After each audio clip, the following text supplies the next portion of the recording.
Good evening, Mayor, City Council. My name is Fred Kirsch, and in case anybody forgot, I'm a candidate for District 6. I'm also the lead organizer for the Amendment 1 movement. And I'm here tonight to share with you a few ideas that I'd like to see to fruition if elected to council. This is somewhat of a list.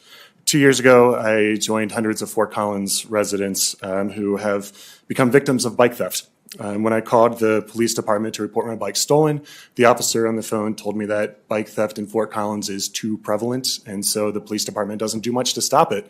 I think that's an unacceptable response. If elected, I would ask the police department to explore using GPS trackers to set up a sting on bike theft rings, and I think that will discover that bike theft is tied to lots of other crime in the city as well. On a lighter note, I'd love to see a dog park in Fort Collins, the size of Chatfield or Cherry Creek down in Denver.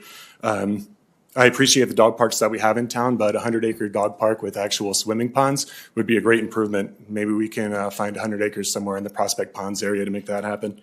I've noticed the other day that CSU is putting shades on the intramural lights, which I think is a great idea. I'm curious if we can do something like that with street lights in town. There's a street light that shines right in my bedroom window, and it would be great if that didn't happen. You're talking about the city manager pay tonight. I think Darren's done a great job as city manager, but I really don't know because the city manager reviews are private.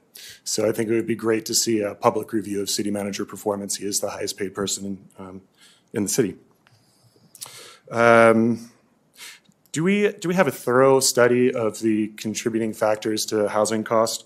Maybe that our history of attracting upper income jobs has had the unintended consequence of making housing and other cost of living expenses go up as well.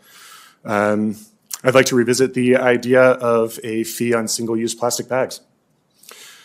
Do we have a study of the impacts on neighborhood livability? Do we have data around the effectiveness of U+2 and the enforcement of our nuisance codes? Salt Lake City has a model for addressing homelessness called Housing First. I'm wondering if that is something that could be adopted to work here in Fort Collins. I'd like to see transport routes put on an actual grid, the Prospect route, the Mulberry route, the Shields route, etc. Let's see, I've got 34 seconds left, so I've got a lot of ideas. So these are some of the questions and the ideas, topics that I would like to pursue. And I'm sure that researching these topics, doing constituent outreach, talking to people about it, doing the budgeting, working with city staff to make these things happen will take up a lot of time. Add that to maintaining the status quo of council responsibilities and helping other council members and other constituents achieve their goals and answer their questions. And I'm sure that I'll have no problem filling up 40 hours a week serving city council. Thank you.